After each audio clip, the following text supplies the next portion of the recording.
Bom dia.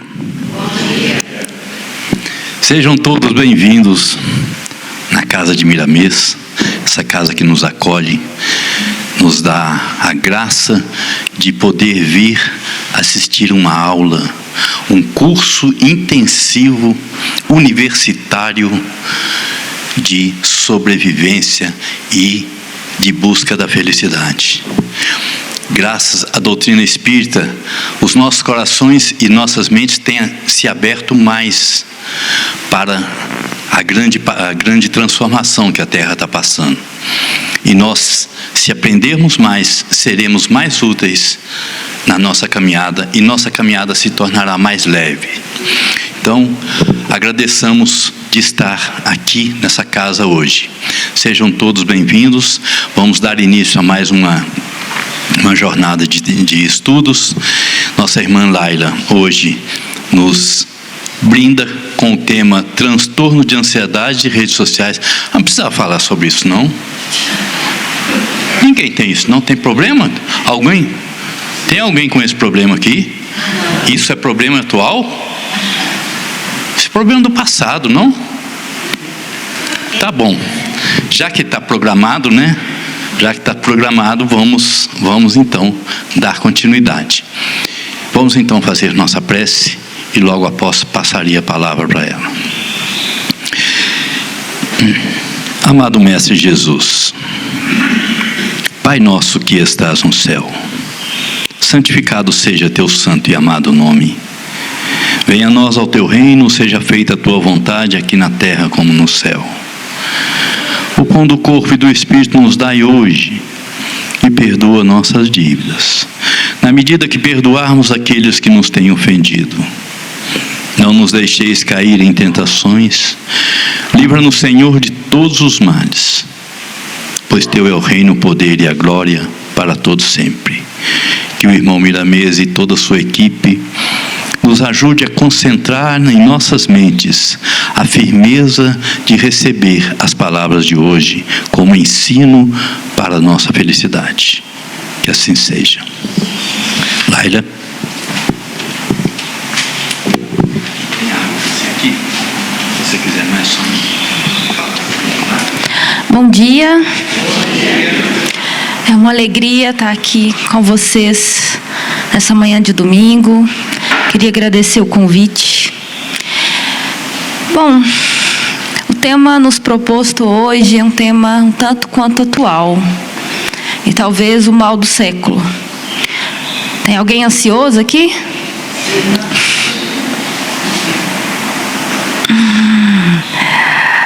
A ansiedade tem sido uma das chagas sociais mais difíceis de lidar. Talvez a melhor pergunta seja: quem de nós nunca experimentou um momento de tão profunda aflição que essa dor nos convoca? Porque a ansiedade é uma dor. E a gente vai perceber nesse nosso percurso hoje que é uma dor profunda, que dói na alma, que se manifesta no corpo e que faz o espírito pedir clemência. Mas para a gente iniciar essa conversa, é importante que a gente se pergunte primeiro: o que é a vida? O que é a vida? Alguém saberia dizer? O que é a vida, gente?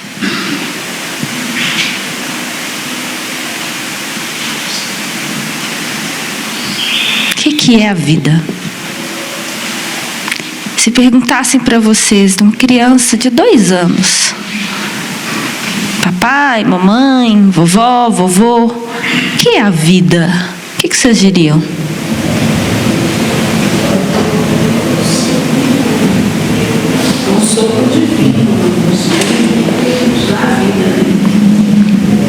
Emmanuel nos diz isso, né? Que a vida é um sopro de Deus do grão de areia é o anjo.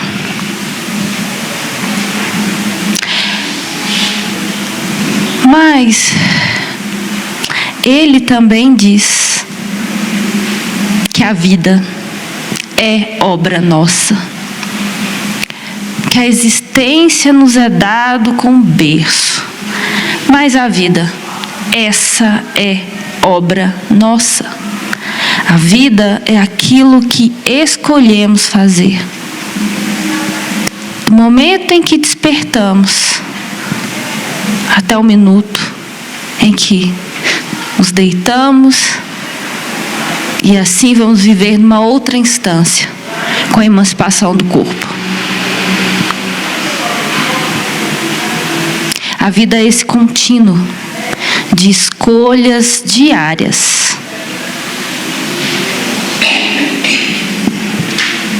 A vida é aquilo que é profundamente nosso.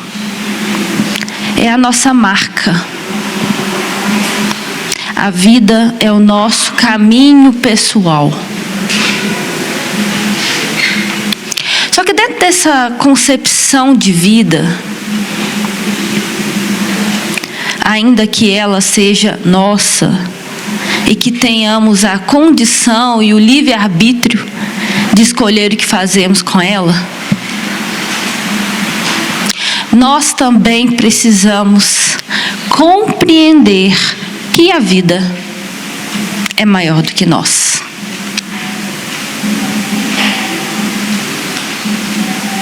Ela é nossa. Mas diante dela nós somos pequenos.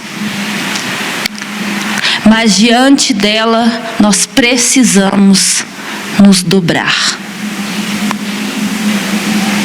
E é essa rebeldia de insistirmos em não nos dobrar diante da vida e das circunstâncias que é a força motriz geradora de muitos dos males que hoje vivemos.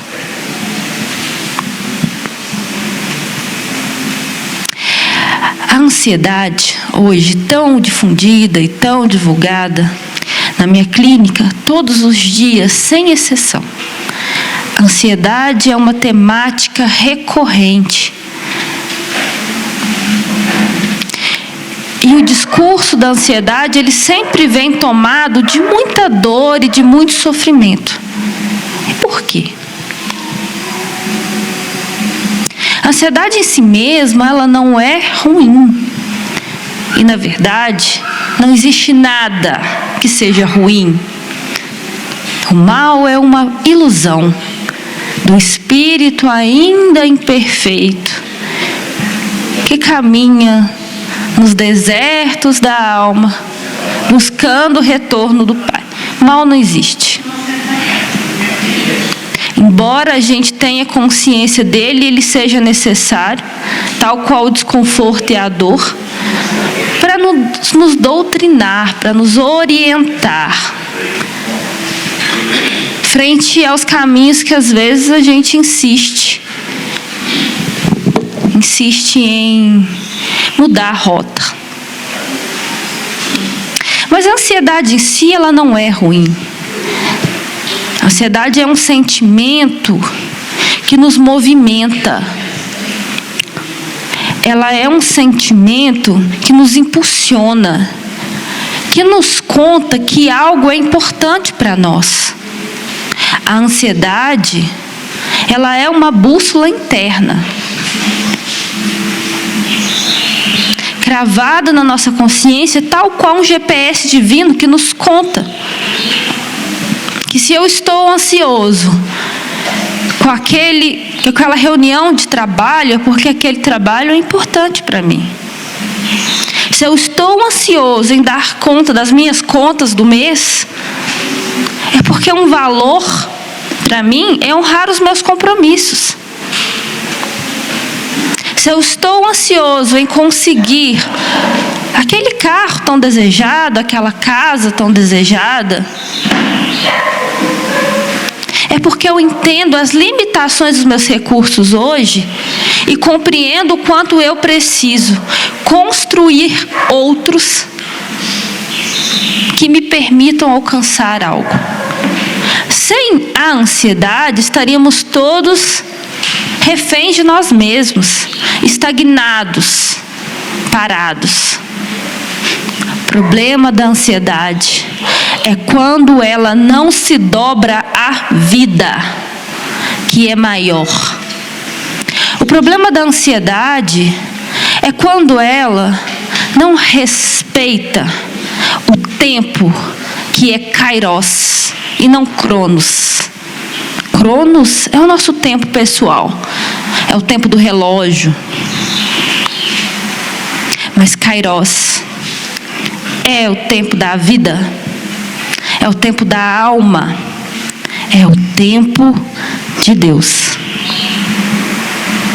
E nós ainda temos a tendência de um imediatismo compulsivo. Nós queremos algo, mas nós não queremos algo a longo prazo. Nós queremos algo para ontem. E é assim que nós nos colocamos na vida.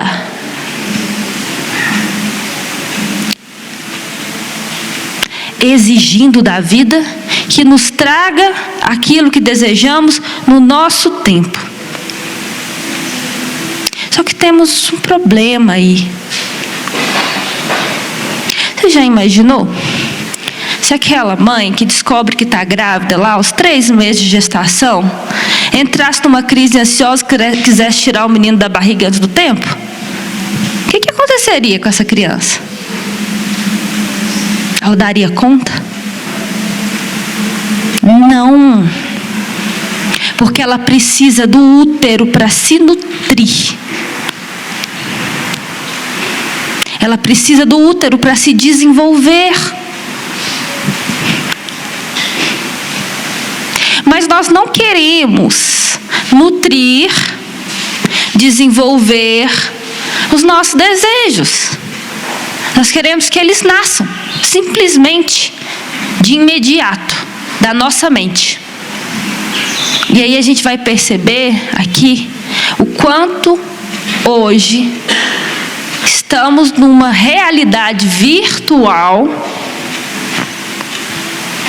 que as redes nos convidam e nos convocam, e com isso criamos a ideia de que não podemos mais esperar. Nós perdemos a essência, aquela essência interiorana. Eu vim do interior, cidade interior, em que os meus avós, eles sabiam o tempo exato de qual plantinha ali crescia mais rápido, de qual demorava mais, daquela plantinha ali que ela morosa. E a minha avó me dizendo: não, mas ela está dando broto, daqui a pouco ela cresce, essa aqui demora mais. Não, essa aqui eu não posso colocar perto dessa aqui, porque ela cresce mais rápido, ela vai tirar o sol dessa aqui. A gente perdeu essa essência do cultivo, de plantarmos as sementes e de compreender que os nossos planos, eles precisam ser germinados internamente. É preciso que nós estejamos maduros para conseguir receber aquilo que desejamos. E a gente perdeu a condição de lidar com esse tempo que é tão importante, esse tempo do plantio, esse tempo de cultivar a terra.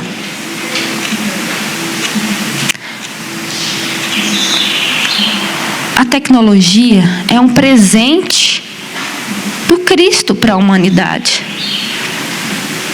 Chico nos conta que quando o homem pisou a lua, houve um concílio crístico. E nesse concílio, o Cristo intercedeu por nós pedindo misericórdia. Porque os demais cristos planetários estavam com medo de nós. Olha, eles já alcançaram tal tecnologia que eles estarão, daqui a pouco tempo, emancipando o universo, se tornando cidadão do universo. No entanto, essa tecnologia que eles alcançaram não veio com o desenvolvimento moral.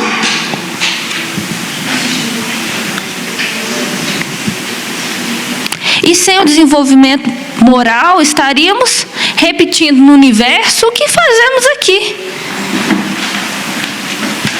Esquecendo que a natureza e os animais são responsabilidade nossa e não nossos servos. Porque é pela lei divina, o mais desenvolvido cuida do menor, do menos desenvolvido. E o que nós fazemos constantemente é desmatar, é degradar. Então, com medo desse nosso pouco desenvolvimento moral,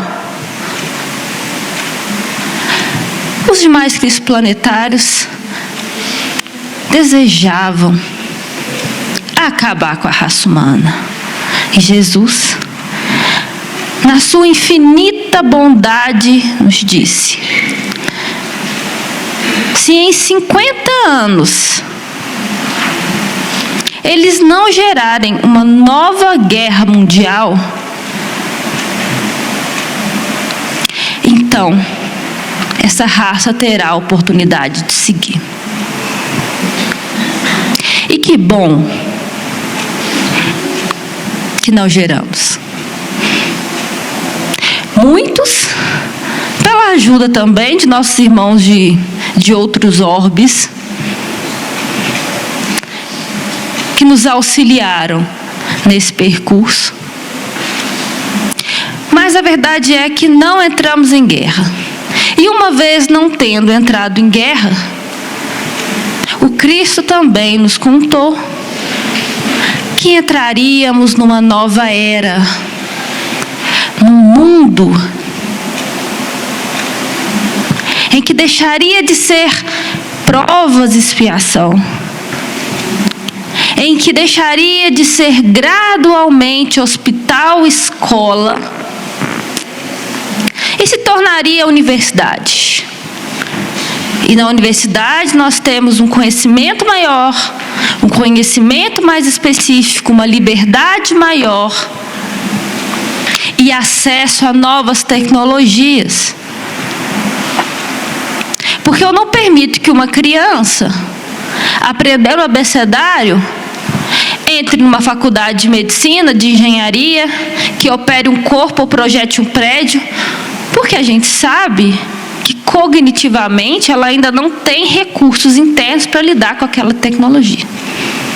E por isso é preciso que tenhamos paciência com esse processo do desenvolvimento até que ela se emancipe e possa, cumprindo o ciclo, entrar na universidade. E Cristo confiou que a gente não se auto-extinguiria no ensino médio, que conseguiríamos chegar à universidade, e chegamos. E com isso, novas tecnologias nos foi dada. E vemos então o advento de um mundo cada vez mais conectado. As IAs, as inteligências artificiais, estão cada vez mais permitindo que a nossa vida seja mais prática. O Google já foi uma revolução. Para quem na escola usou Barça, não é? O Google já foi uma revolução. E aí, o ChatGPT faz com que eu nem precise mais ficar buscando páginas e páginas do Google. Ele me dá, está pronto. Mas qual o outro lado disso? Porque a gente tem a tendência de olhar para Deus como mordomo. Me dá, eu quero, traz para mim. E se não traz, mas pronto, a birra. Por que comigo? Porque nada que eu quero eu consigo?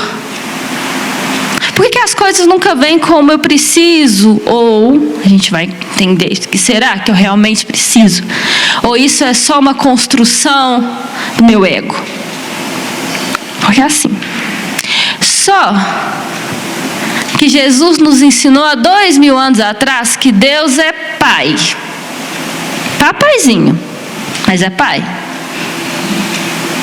E um pai nunca dá pedra ao filho que pede o pão. Nunca. Mas esse pai também ensina a sovar a massa. Esse pai também ensina a misturar a farinha. Porque esse é um bom pai.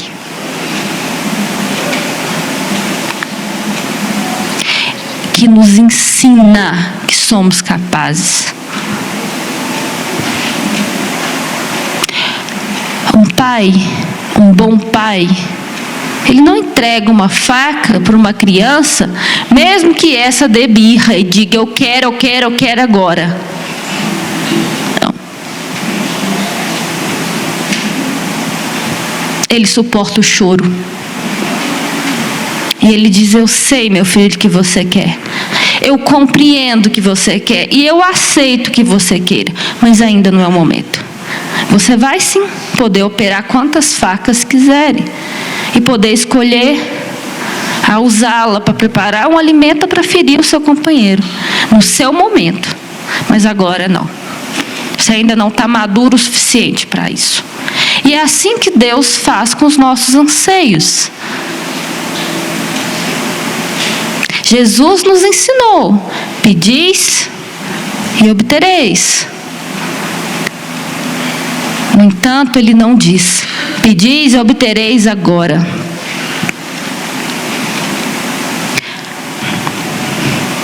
E o problema hoje das redes sociais e das tecnologias, que são instrumentos de cura, que é a faca que produz o alimento, é que elas também são, quando não bem utilizadas,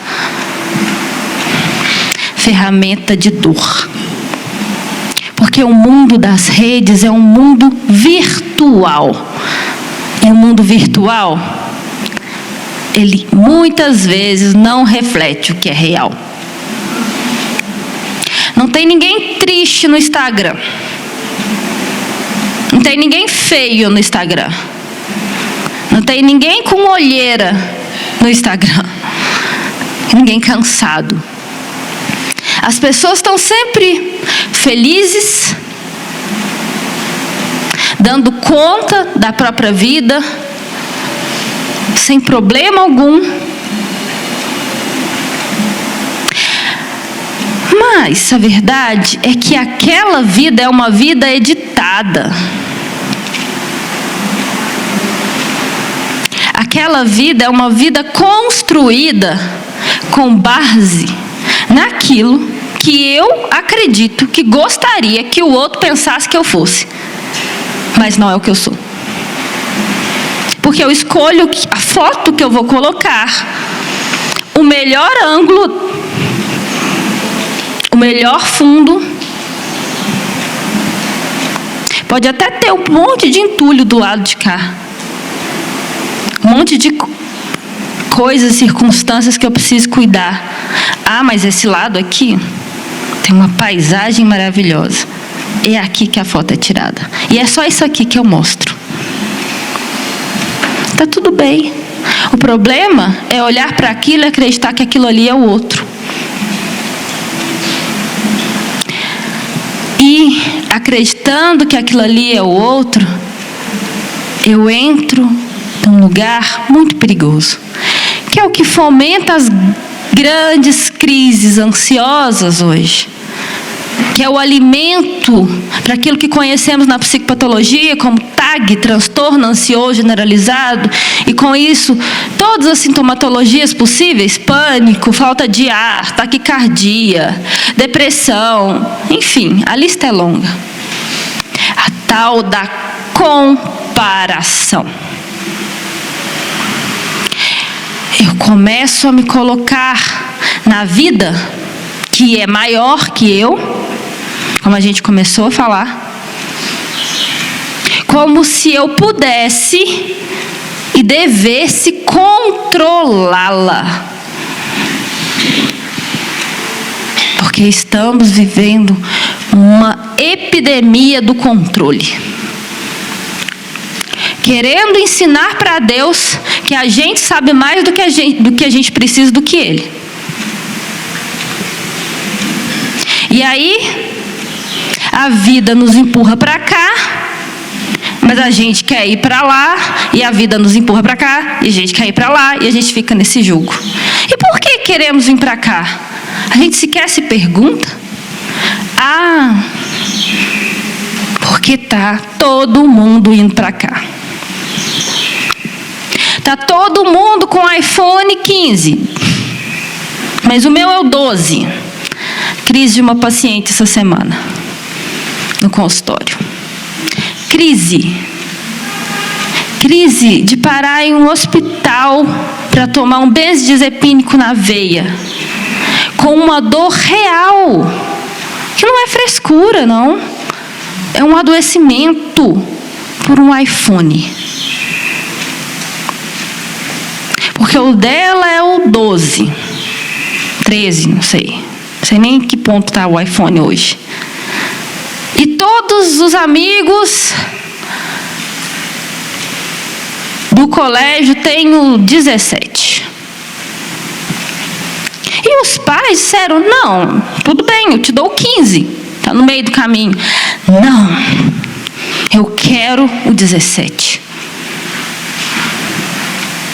Eu quero 17. Porque as minhas fotos não têm a qualidade que a dos meus amigos têm. E aí? Quando esse iPhone 17 não chega, eu começo a me sentir pequena, eu começo a me sentir desvalorizada, eu não tenho autoestima.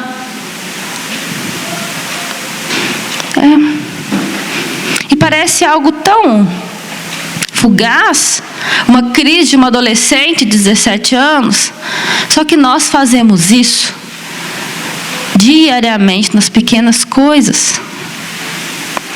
Até suportamos não ter o iPhone, mas é tão difícil, muitas vezes, ver o meu amigo trocar de carro e eu não ter.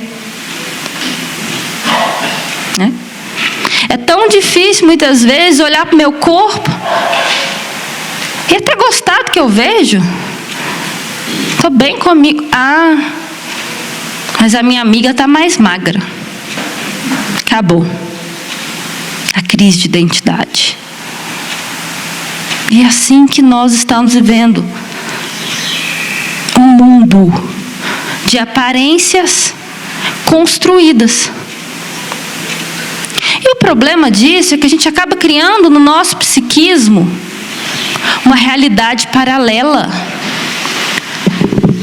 Porque aquilo que temos referência de que é o bom, o bonito e o certo, na vida real não existe. Então, isso começa a gerar angústia. Porque eu preciso ser perfeito, eu preciso ser esteticamente aceita, eu preciso da melhor foto. Só que a vida real não é assim. Não é. Então, nos vemos presos. Presos em uma matrix. Presos em uma matrix. Porque quando nós vemos uma propaganda daquela marca de roupa que lançou uma roupa nova, a gente não quer só a blusa, a calça, o vestido. A gente quer o corpo da modelo. É aquilo que a gente quer. E a gente passa a querer tudo que não é nosso, tudo que não nos cabe. E começamos a brigar com o que temos de mais genuíno, a nossa vida, que é nossa, que é a imagem e semelhança do Criador. E que a doutrina nos conta que temos exatamente o corpo que precisamos, a família que precisamos, os recursos que precisamos. Nascemos exatamente no lugar que precisamos e temos exatamente os acessos que precisamos. Mas ouçam bem, precisamos e não o que queremos. Porque a gente dificilmente quer aquilo que precisa. E com isso não conseguimos responder aquela pergunta: o que eu quero da vida? Porque eu posso desejar. Eu preciso desejar. Porque o desejo, ele é uma potência humana. Ele nos move. É porque eu quero me formar que eu vou à faculdade todo dia. E eu vou à faculdade todo dia porque eu quero uma profissão. Porque eu quero melhorar de vida. Porque eu quero mais recursos. Isso não é pecado. A gente não tem que brigar com o material. Nós estamos na matéria, ela é necessária. Então o desejo, ele é importante, desde que ele não se torne tirano de nós mesmos. E que a gente vincule o estar bem, o estar feliz, a ter aquilo que eu desejo. Porque não é que você não vá ter, mas você não vai ter no seu tempo. E isso nos gera um looping, um desespero.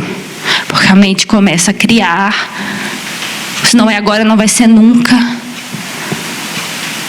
Pronto, está aí a dona ansiedade instaurada, enraizada.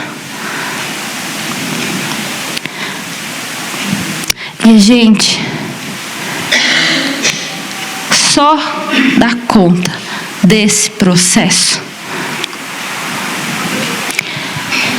se junto dele conseguirmos utilizar da vontade. Como vai dizer Emmanuel, que é aquilo que gerencia a nossa mente. E qual é essa diferença do desejo e da vontade? A vontade é algo sublime e ela está instaurada na cosmologia da vida. A vontade é o Criador a favor da criatura. A vontade é cósmica. Porque, como nos diz Kardec, se nascemos simples e ignorantes, tal qual rocha bruta, também nos foi dado as leis divinas plasmadas na nossa consciência, inscritas na nossa consciência. Então nós temos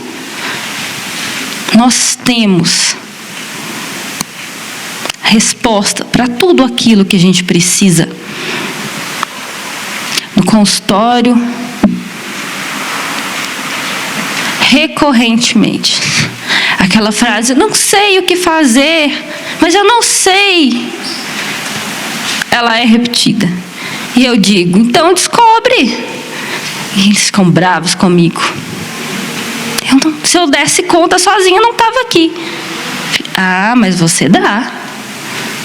Sabe qual é o problema? É que a gente não quer saber o que a gente sabe. A gente sempre sabe o que é melhor para a gente. A gente sempre sabe o caminho a seguir. Só que a gente não quer. Não quer porque estamos ainda presos à ilusão da materialidade, desse ego adoecido. Porque o ego, ele é uma força importante também. O ego, ele nos dá aquilo que conhecemos como personalidade. É a nossa identidade no mundo. Agora, quando essa personalidade, que é só uma persona, um personagem, ele assume toda a extensão do que eu sou, então eu adoeço. Se eu não entendo que no meu trabalho a Laila, psicóloga, é só uma persona, eu adoeço. Porque dentro da minha família, eu só sou a Laila. Para minha mãe, eu só sou filha e pequenininha. E quando ela me vem com inúmeras questões dela, porque todos nós as temos, somos humanos, eu digo para ela: mãe, leva para sua terapeuta. Porque ali eu não sou o personagem psicóloga. E se eu estou dentro do meu consultório, longe desse meu lugar, dessa minha persona, aquilo ali também não tem efetividade. Porque se eu tratar o meu paciente como meu amigo, eu vou sofrer as dores dele. E no lugar da persona Laila, eu preciso ter consciência de que eu acredito naquela pessoa que senta no meu sofá. Porque o próprio Pai nos disse que dentro da consciência dela está escrita as leis e tudo aquilo que ela necessita para a própria vida. Que ela tem e sempre vai ter a resposta. Que o meu caminho, que o meu papel é caminhar com ela. Para que a gente entenda que muitas vezes o que faz com que essa resposta esteja sobre o véu de Maia, o véu da ilusão, é o medo, é a insegurança. Para que ela volte a fazer o caminho de volta para ela mesma. Que muitas vezes não aparece. E não é que não existe. Eu só estou com um arqueiro nos olhos. Mas, para que essa vontade seja acionada, a gente precisa ter a consciência de que a vida é um contínuo. E que nós estamos em uma experiência efêmera e minúscula, diante daquilo que fomos e diante daquilo que seremos. Pois Jesus nos disse: nenhuma ovelha do meu rebanho se perderá. Estamos sob a égide do pastor. Só que ele também não viola consciências. Ele respeita o tempo kairos, o nosso tempo de amadurecimento, que é o que não fazemos muitas vezes com nós mesmos. Então, quando a gente tem essa compreensão de que somos um espírito imortal, numa experiência no corpo, e que já estagiamos em muitas veredas e em muitas paradas, lidar com a espera se torna algo ínfimo, pequeno. E o que faz com que a gente consiga atravessar e transpor esse estágio é algo simples, genuíno, que temos lançado mão muito pouco. A fé. O único antídoto para a ansiedade é a fé. A fé paulina, a fé de Paulo. fé que, como nos conta Paulo, é a certeza daquilo que eu espero e a confiança naquilo que eu ainda não vejo. A fé é levar a esperança às odds do absurdo. É compreender que, por mais que todas as circunstâncias estejam desfavoráveis, eu acredito, porque eu sou filho de um pai que não é tirano.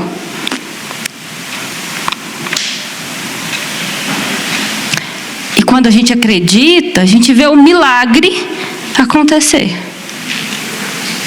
Bom, aquilo que a gente chama de milagre, porque o milagre, ele não existe. O milagre, aquilo que é sobrenatural, ele não existe. O Cristo nos disse: eu não vim destruir a lei, mas cumpri-la, inclusive as leis terrenas, a lei da matéria. Ele só a usa num campo outro. Nosso corpo causal, mental superior, das inspirações, aquele que, quando a gente silencia, que a gente entrega, que a gente cansado, tal qual o filho pródigo, de querer pegar a herança e ir para o mundo, diz: pai, comi com os porcos, para perceber que onde quero estar é nos seus braços. E humildemente ele diz: faça de mim um de seus jornaleiros. Quando nós voltamos para o Pai, nesse lugar pequeno, tal qual nos ensina Maria, uma menina, a gente tende a olhar para os personagens evangélicos como se fossem algo muito distante. Mas é preciso ter a compreensão que eram pessoas como nós, e que muito de nós estivemos lá, ou jogando pedra, ou tirando Cristo do Calvário. Mas estivemos. Ou dizendo Jesus e não Barrabás, ou ajudando aquelas mulheres que peregrinavam atrás do Cristo, limpando seu suor que escorria. Mas estivemos. Então, tal qual Maria, uma menina de 15 anos, que enxerga um anjo virgem, prestes a se casar,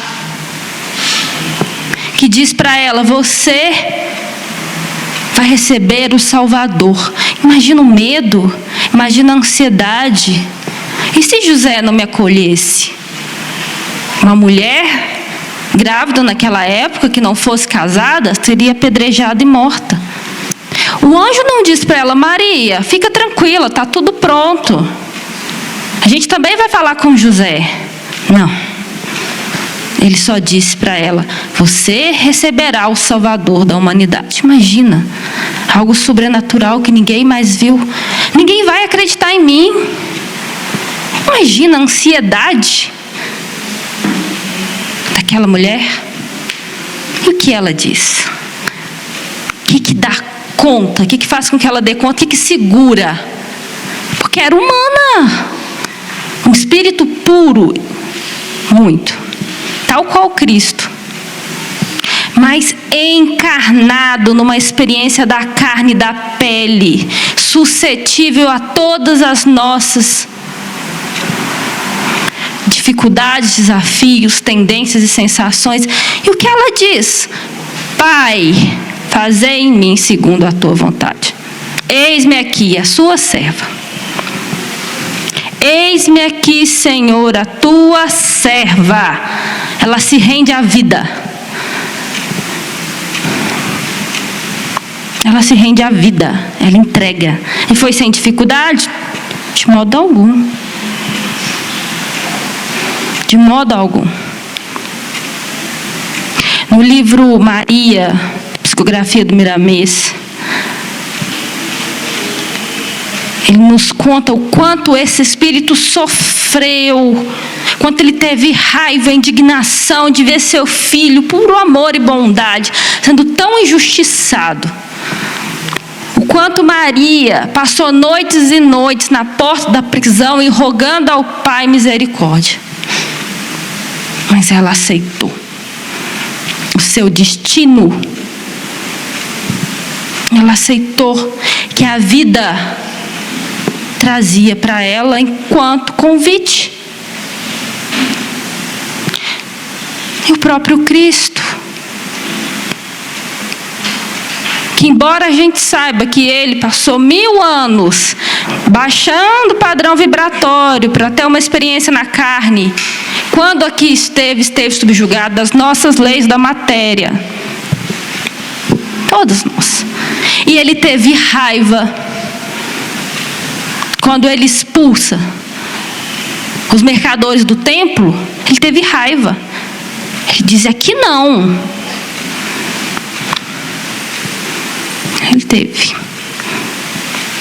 Ele teve medo quando nas portas do Calvário ele vai para o Monte das Oliveiras rezar e volta. Vendo seus discípulos dormindo, ele diz: não podes pelo menos um pouco rezar por mim? Ele teve medo. Ele teve ansiedade. E ele teve desejo. Porque ele disse: Pai, afasta de mim esse cálice, Pai. Afasta de mim esse cálice. Ele pediu. E a gente pode. E a gente deve. Não é assumir uma postura passiva diante da vida, como se não tivéssemos que buscar, que pedir aquilo que desejamos, esperando só que a vida traga. Deixa a vida me levar, a vida leva eu. Mas é compreender que quem está com os remos do barco na mão é o Pai. E que eu posso querer, mas que se a minha vontade não for a sua, que seja feita a tua vontade. Porque é isso que Jesus nos ensina na cruz.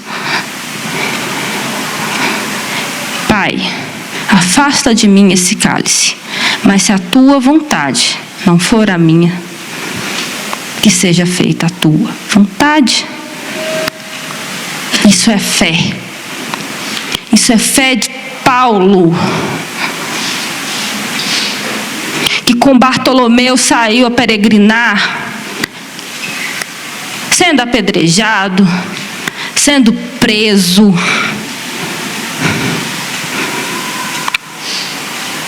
mas levando o evangelho. Por quê? Porque ele confiava, porque ele acreditava em algo maior. Porque ele tinha, tal qual nos diz a canção, fé na vida, fé no homem, fé no que virá. Nós podemos muito e nós podemos mais, desde que saibamos respeitar o nosso próprio tempo interno. Desde que a gente aprenda a olhar no espelho e a gostar do que vê. Desde que a gente entenda que não existe nada de mais genuíno e bonito do que a nossa própria história, que ela é digna, que ela é válida. E que ela não precisa ser censurada, editada, estar cheia de curtida, de like, para que ela tenha valor.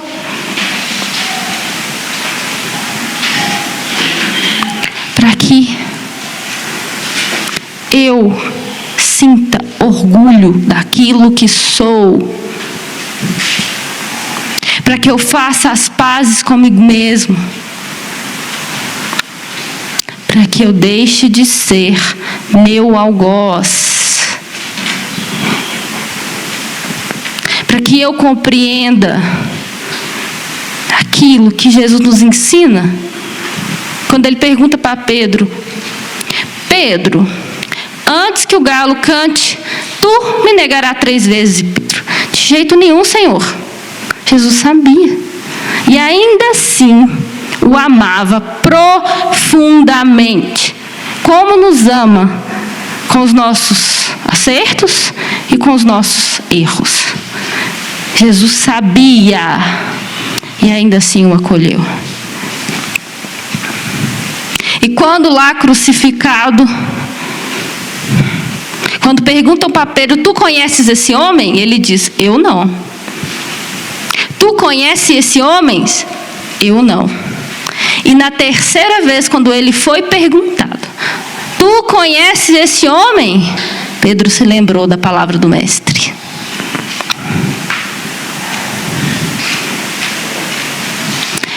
E disse novamente: eu não. Com profundo temor, profunda dor. Mas ele disse. Mas Jesus sabia. O homem da terra é mais frágil do que perverso. Olha o ensinamento. Ele sabia que Pedro tinha medo, porque era humano, era um menino, 17, 18 anos. Jesus sabia. E depois, já ressurreto,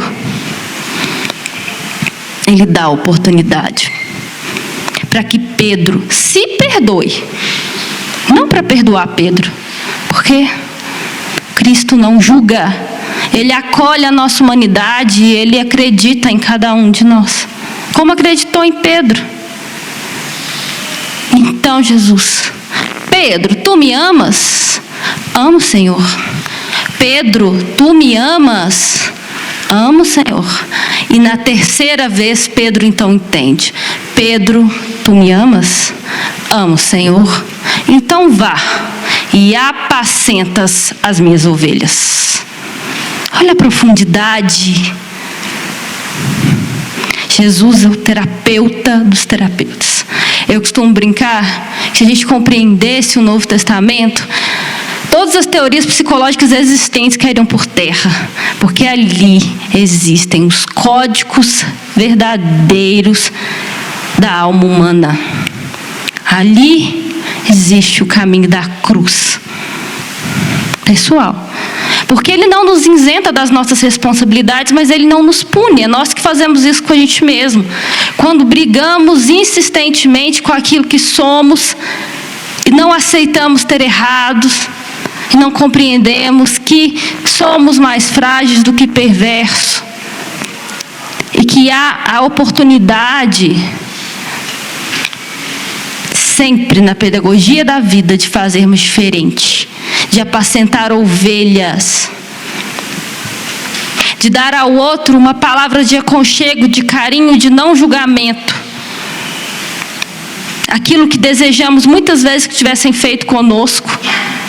Dar o colo ao outro que nos faltou, mas principalmente nos dar colo, nos acolher. Nos acolher. E não é nos acolher, nos tirando a responsabilidade daquilo que fazemos, não. É assumir a dor e a beleza de ser quem somos e irmos para a vida. Porque o mestre também nos conta: eu sou o caminho, a verdade e a vida. Ninguém vai ao Pai senão por mim, senão por aquilo que eu vos ensinei, porque eu dei o caminho. E com isso ele me conta: quem quiser vir após mim, negue-se a si mesmo, tome sobre si a sua cruz e me siga. O que é negar a nós mesmos? É negar aquilo que a gente começou trazendo lá no início. Os nossos desejos imediatos, a nossa rebeldia de querer as coisas no nosso tempo e segui-lo. Seguir o que a vida quer de mim. seguir o que a vida hoje me pede. Porque muitas vezes os meus planos não são os mesmos da vida, não são os mesmos de Deus. Eu queria tanto isso aqui agora, mas a vida está me convidando para vir para cá. Mas eu queria aqui, mas a vida está me convidando para vir para cá. E de repente eu percebo que era aqui que eu precisava estar para me fortalecer e conseguir voltar para cá, mais maduros, carregando a minha cruz, o meu caminho pessoal e intransferível, mas me sentindo digno de ser quem eu sou. E a vida é simples, né? A vida é simples. Olhando que nós somos livres, nós temos o conhecimento. O próprio livro de Maria tem uma passagem que nós temos recursos para tudo, mas nós somos ainda muito rebeldes. Mas Deus nos dá o que mais necessitamos, Tempo que é Kairos. Gente, queria agradecer a paciência de vocês e dizer que foi uma alegria estar aqui. Muito obrigada.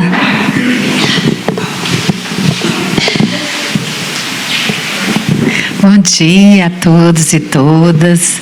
E nós agradecemos então a nossa querida Laila, né, pelo estudo dessa manhã, nos convidando aí, né, a seguir com as nossas reflexões, porque a finalidade última da doutrina é a nossa transformação moral, não é mesmo? Então que a gente possa seguir aí, né, nos passos do Cristo.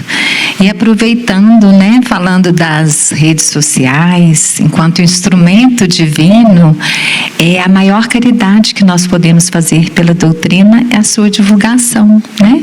Então nós temos as palestras divulgadas no YouTube, temos as nossas redes sociais, inclusive o Instagram, né? E agora no mês de outubro nós estamos tendo, né, uma promoção das obras de Kardec com desconto. Quem ainda não conheceu a nossa livraria, biblioteca, conheçam, tá? Temos obras usadas, novas, né? E assim, tudo de bom, vamos conhecer, tá bom? Em outubro também nós estamos comemorando os 34 anos da nossa casa. E todos aqui fazem parte dessa história. Então estão convidados para o próximo sábado, de 15 às 18 horas. Vamos celebrar, né, essa alegria do Evangelho, dessa construção da fraternidade. Tá bom? De 15 às 18 horas. E aí nós ficamos aqui agradecendo a todos, preparando-nos para a prece, né? Vamos fechando os nossos olhos.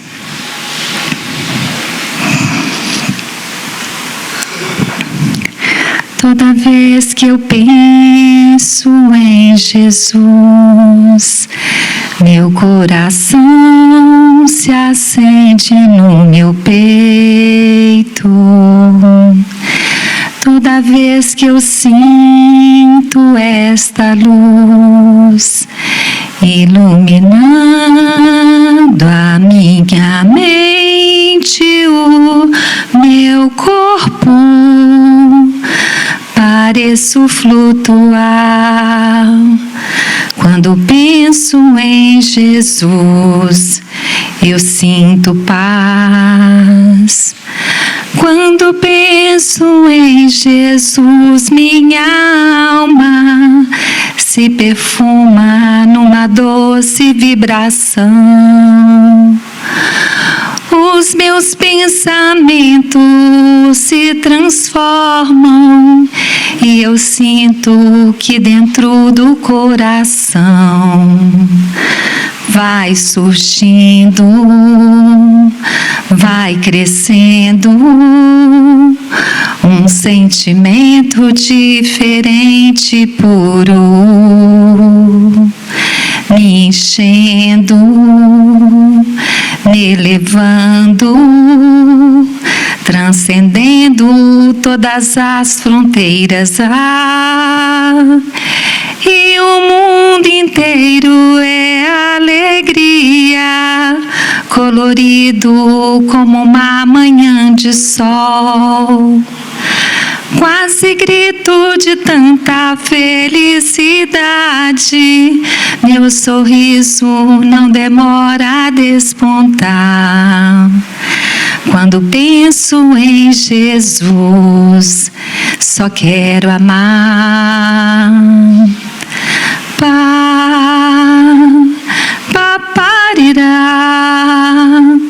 paparirá, paparirá, paparirá, paparirá,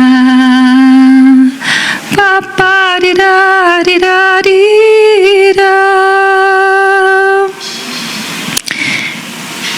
E assim nós agradecemos ao nosso Pai maior, Senhor da vida, de infinito amor e misericórdia com cada um de nós.